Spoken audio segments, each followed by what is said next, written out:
Olá a todos que estão assistindo esse vídeo. Meu nome é Dalila, eu faço bioquímica e o tema do meu trabalho é absorção atômica. Fazendo uma breve introdução sobre o funcionamento de espectrômetro de absorção atômica em chama, eu trouxe esse GIF que indica um esquema de um espectrômetro que pode ser de emissão ou de absorção. Na emissão não há fonte externa de radiação, enquanto na absorção sim. Nesse caso, ele apresenta uma lâmpada de cátodo oco, que é uma fonte de linha. Porém, pode-se usar também fontes contínuas como uma lâmpada de xenônio. Primeiro é feita a introdução de amostra, na qual ela passa por um nebulizador que vai produzir pequenas gotículas para homogeneizar a amostra e facilitar a dissolvatação, e isso aumenta a precisão. Depois, essas gotículas serão arrastadas para o atomizador com o auxílio de um gás, e na chama ocorre a dissolvatação, que é a retirada do solvente, e a volatilização. Depois, a radiação passa sobre a chama, que é o caminho óptico. Ao passar pela chama, a radiação atinge o monocromador, onde o comprimento de onda desejado é selecionado, atingido em seguida o transdutor, que pode ser um tubo fotomultiplicador ou um dispositivo de acoplamento de carga, o CCD. E a última etapa é o processamento e a saída do sinal. E aí, com base nisso, eu trouxe duas cotações de dois espectrômetros, e a primeira é um espectrômetro de absorção atômica com fonte contínua de chama e forno de grafite, modelo Contra 700, da Analytic Gen. E as características básicas deles são: duplo monocromador de alta resolução, com grade de Echelle, com pré-monocromador de prisma de quartzo, resolução de 200 nanômetros, lâmpada de arco curto de xenônio que abrange de 190 a 900 nanômetros, detector CCD, chama de acetileno óxido nitroso, que atinge uma temperatura máxima de 2.850 graus Celsius, ajuste automático de todos os parâmetros do forno de grafite e acompanha uma lâmpada única de xenônio. E aí o valor final desse instrumento foi de R$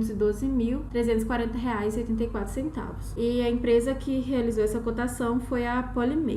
A segunda cotação é um espectrofotômetro de absorção atômica modelo AA7000F versão chama da Shimadzu. As características básicas são um monocromador Kizarny-Turner, faixa de comprimento de onda 185 a 900 nanômetros. O detector é um tubo fotomultiplicador. Ele utiliza uma chama de ar acetileno que atinge uma temperatura máxima de 2.250 graus Celsius, porém com mudança automática para a chama de ar óxido nitroso, com razão de fluxo monitorado por sensor óptico. Permite troca automática entre chama e forno de grafite. Também desligamento automático da chama na falta de energia, verificação automática de vazamento de gases, prevenção contra o refluxo da chama e contra o uso errado do queimador, e acompanha 9 lâmpadas de cátodo oco. E tudo isso somado resultou no valor de R$ 136.900. E bom, comparando as duas cotações da Analytic Gen e da Shimadzu, dos instrumentos de ambas as empresas, eu optaria por comprar o espectrômetro da Analytic Gen, porque apesar dele ser mais caro, ele possui um duplo monocromador, detector de CCD, e isso ocasiona uma alta resolução do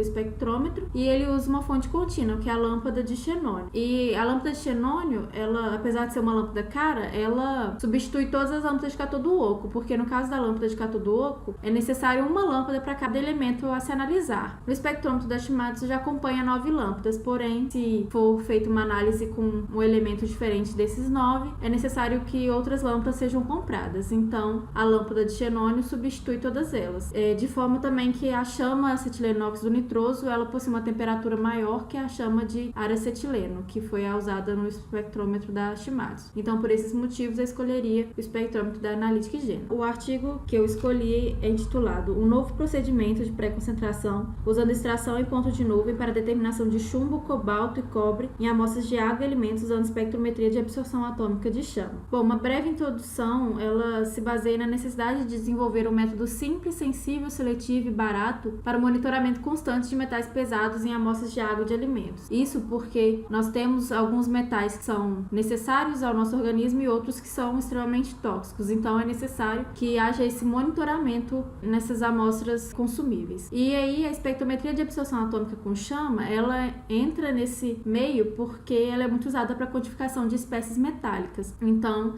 é uma técnica amplamente utilizada nessa área. Bom, porém, esses metais pesados, eles estão presentes em concentrações traço nas amostras, ou seja, concentrações muito baixas. Por isso é importante que haja uma etapa de pré-concentração dos metais nas amostras de água e de alimentos. E esse artigo traz um método de extração no ponto de nuvem, CPE. E aí, algumas vantagens da CPE em relação aos outros métodos já utilizados são que ela usa água e evita o uso de grandes quantidades de solventes orgânicos, caros, tóxicos e inflamáveis, tem uma operação mais mais simples, num curto período de tempo, baixo custo, alta recuperação e requisitos menos rigorosos para separação. E dessa forma, o objetivo foi utilizar o procedimento de extração no ponto de nuvem para pré-concentração simultânea e determinação de íons chumbo, cobre, cobalto e amostras de água e alimentos após a formação de um complexo com 1-feniltiosemicarbazida em meio básico e posterior análise por espectrometria de absorção atômica com chama, usando o Triton X114 como surfactante. Basicamente, a metodologia. O espectrômetro usado foi um de absorção atômica corretor de linha de base de deutério da Perkin-Elmer, modelo Analyst 700, utilizando uma chama de ar acetileno. Basicamente, essa extração no ponto de nuvem, ela se baseia numa solução com os analitos de interesse mais o surfactante e o agente quelante com pH ajustado. Uma líquida dessa solução é levada a banho-maria e depois as fases são separadas por centrifugação. A seguir, essa solução é submetida a um banho de gelo para aumentar a viscosidade da fase rica em surfactante, e aí essa fase ela é dissolvida em 2 ml de HNO3, 1 mol por litro em metanol. E em seguida, a última etapa é a análise por espectrometria de absorção atômica com chama. Bom, e aí a análise de amostras reais. Foram usadas diversas amostras de alimentos, assim como de água.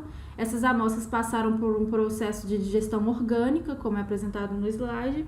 Ela passou por um processo de digestão para eliminar a matéria orgânica da amostra. Em seguida, essas amostras foram diluídas em água desionizada. O método de CPE apresentado anteriormente foi aplicado e foi realizada a análise por espectrometria de absorção atômica com chama.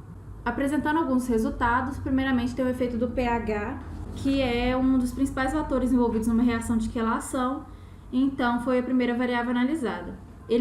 O valor de pH foi analisado na faixa de 2 a 10, e esse gráfico mostra que para os 3 analitos, as maiores recuperações ocorreram na faixa de 8 a 10. Então, para prosseguimento do trabalho, o valor de pH 9 foi selecionado. O segundo parâmetro otimizado foi o efeito da concentração de ligantes na recuperação dos analitos. E esse resultado ele está relacionado à concentração de 1-PTSC, que foi o agente quelante necessário para maiores recuperações dos analitos. E como se pode observar no gráfico, no ponto zero as recuperações não foram significativas. No entanto, à medida que a concentração do agente quelante foi aumentada, a recuperação dos íons metálicos também foi aumentada, atingindo o valor constante de 97% com 1 ml de 1-PTSC a 0,1%. Então, dessa forma, para os experimentos posteriores, utilizou-se 1 ml do agente quelante. A terceira variável foi a otimização da quantidade de Triton X114. A concentração do surfactante também é um fator muito importante para o método de extração no ponto de nuvem. O Triton X114 ele foi escolhido devido à sua baixa temperatura de ponto de nuvem e alta densidade na fase rica em surfactante, que facilita o processo de separação das fases na centrífuga. Sendo assim, a quantidade de Triton X114 ela foi estudada entre 0,25 ml e 3 ml de Triton X114 a 1%, e de acordo com esse gráfico, a gente observa que nas concentrações mais baixas do surfactante, a eficiência da extração é menor. E no volume de 1 ml obteve-se a maior recuperação para os 3 analitos, sendo que essa quantidade foi a escolhida para as análises posteriores. Bom, o efeito da temperatura e tempo de equilíbrio. Esses são dois fatores que também interferem muito na separação eficiente das fases, e a temperatura ela foi analisada entre 20 e 70 graus Celsius, e de acordo com o gráfico, observa-se que a maior recuperação foi obtida em 50 graus para os 3 analitos, de forma que essa foi a temperatura escolhida. Já o tempo de incubação foi estudado entre 5 e 50 minutos, obtendo um tempo de incubação ótimo de 20 minutos. O efeito do volume foi analisado na faixa de 10 a 50 ml de amostra, e os íons traços de metal analisados foram recuperados na faixa de trabalho. O fator de pré-concentração ele é calculado pela razão entre o volume de amostra mais alto e o volume final mais baixo para cada analito. O fator de pré-concentração para os analitos em estudo foi calculado como 25. Os efeitos de íon de matriz. Os resultados são mostrados nessa tabela. O limite de tolerância ele é definido como a concentração de íons que causam um erro relativo menor que 5% relacionado à pré-concentração, determinação dos analitos. E aí, de acordo com essa tabela, os metais analisados como possíveis interferentes, eles analisaram sódio, cálcio, potássio, magnésio, dentre outros, não interferiram na recuperação dos analitos nas concentrações analisadas. E ainda pode-se concluir que as espécies que são encontradas em água e alimentos, nas concentrações que elas estão, não interferem significativamente sobre a extração no ponto de nuvem para cobre, cobalto e chumbo. Bom, e aí também determinou-se as figuras analíticas de mérito, que é um parâmetro importante, pois essas figuras vão caracterizar a eficiência de uma técnica. E nesse caso, as figuras foram determinadas nas condições ótimas, as quais foram apresentadas anteriormente. Os limites de detecção baseados em 3 vezes o desvio padrão do branco foram para o chumbo 3,42 microgramas por litro, cobalto 1 micrograma por litro e cobre 0,67 microgramas por litro. Os limites de detecção para amostras sólidas foram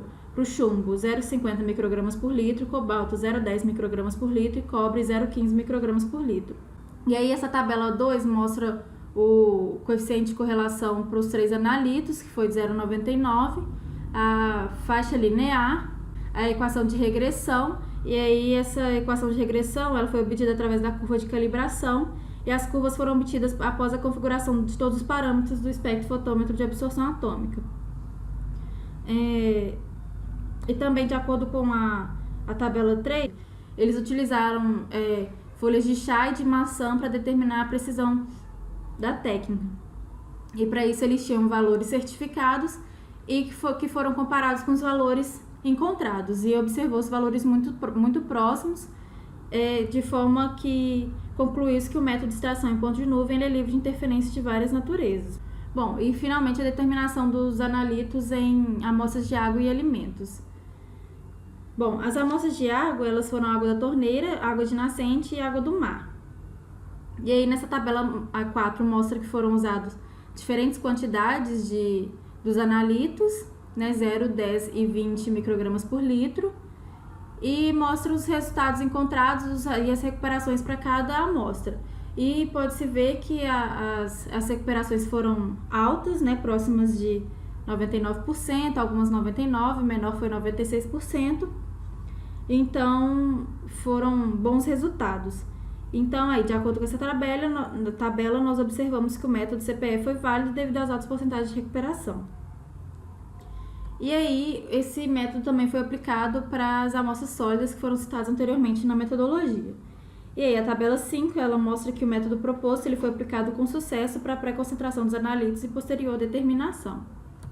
E bom, concluindo, o método de extração de ponto de nuvem, usando o tritoncho de 114 como surfactante e um PTSC como agente quelante, foi empregado com sucesso para a determinação de cobre, cobalto e chumbo em amostras de água e alimentos usando espectrometria de absorção atômica em chama. O método proposto apresentou vantagens como ser rápido, simples, de baixo custo e boa reprodutibilidade, e o método de extração em ponto de nuvem foi superior por apresentar um desvio padrão relativo e limite de detecção mais baixos quando comparado com outros métodos. E é isso, muito obrigada.